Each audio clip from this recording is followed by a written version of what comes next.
Hi everyone, this is Florian Santos. I am a certified strategic interventionist / life coach. I was thinking today, I have several groups that I belong to, and one of the groups is women helping other entrepreneurial women, and a question came up that asking how many of these women started and became a success with nothing, no money, no help, no support, nothing, but made it. And it was a really good question. Now, you know, I'm doing this in my car because I'm out of batteries and I have to be staying with my charger. So anyway, what I would like to talk about is this idea of starting over. It's actually not unusual. There's many people who have had to start over. It could be a divorced couple, someone who has just recently lost a loved one, or someone who has lost their job or their business. And there really isn't a one type of thing I could say that is going to happen. Life gives us these challenges so that we can continue and become stronger. And I know that's common knowledge, but what do you do when you are that person who's starting all over?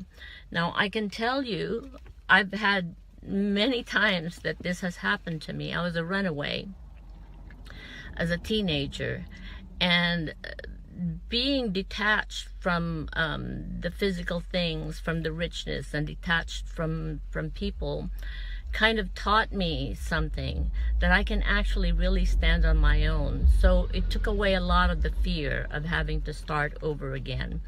And what I really feel, that the most of the success that you're going to go through is going to require people, because you really can't do anything without people. You have to know your resources. You have to know who you can go to. There's always someone who's going to reach out and help you move forward farther than you think you can do, because you're thinking, I have to do this on my own. You really don't have to. Now, there are 3 things that I'm going to recommend for someone who has to start over again. And that means maybe having all of your bank account drained, maybe to the point of really being homeless, which is actually fairly common these days when someone can't afford the rent, particularly for parents who have to care for their younger children.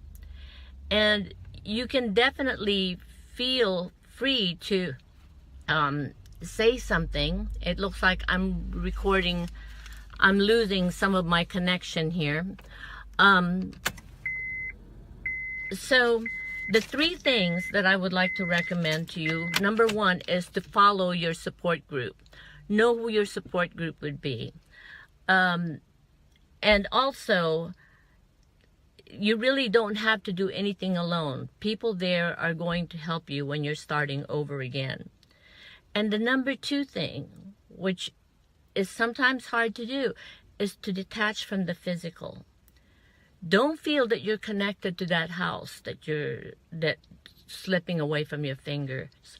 Don't feel that you're connected to the things that would make you feel naked and totally helpless when it's taken away from you.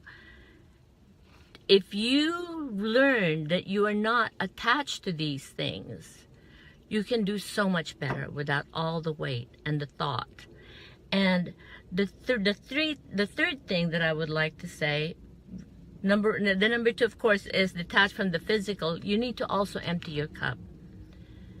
You need to also be open-minded. Sometimes life happens for you, so that new opportunities can open up. And I'm going to say this. If you were to pour water, let's say, on on sand or on the ground, you will see this water will reach out, and like veins, it'll reach out. And then there comes a point when it won't go any further. Okay? When it won't go any further, that's the end of it. Something else is going to happen. The flow is going to come back and direct you to where you need to go. And sometimes these things really do happen for you. So number one, you need to know your support group. Okay, find it. If you don't have a therapist, if you can't afford a therapist, go to your clergy. Go to your rabbi. Go to your priest. Go to your reverend. They're there to listen to you and help you through this. And to detach from the physical, really, let go of the physical. You can close your eyes and listen to your breath and feel your heartbeat, because that's really what's the most important. Okay? God gave you tools, and the tools, you already have it. You already have it here, and you already have it here. All you have to do is allow these things to happen for you. It's happening for you. And the third is to learn and practice mindfulness. Mindfulness, meditations, and prayers. You're detached from the physical, but you're turning in.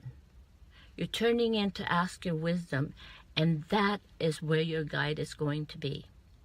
There's not one person who could tell you where you need to go, what you need to do, where you need to be, because you're being led. I honestly believe that. I've been led spiritually all my life to everywhere I needed to be. But if you feel that you're alone, you're not. You don't have to go through anything alone.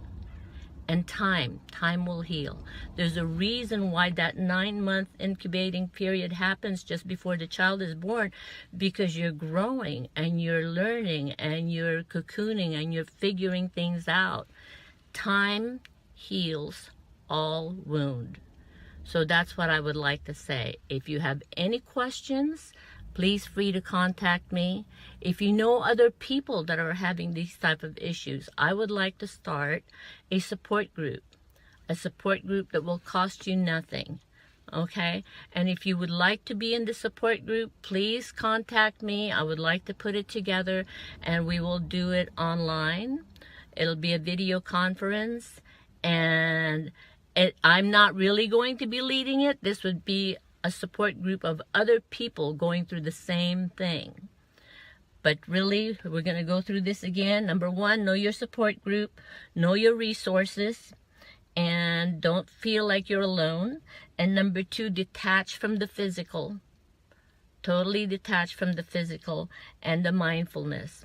Why mindfulness?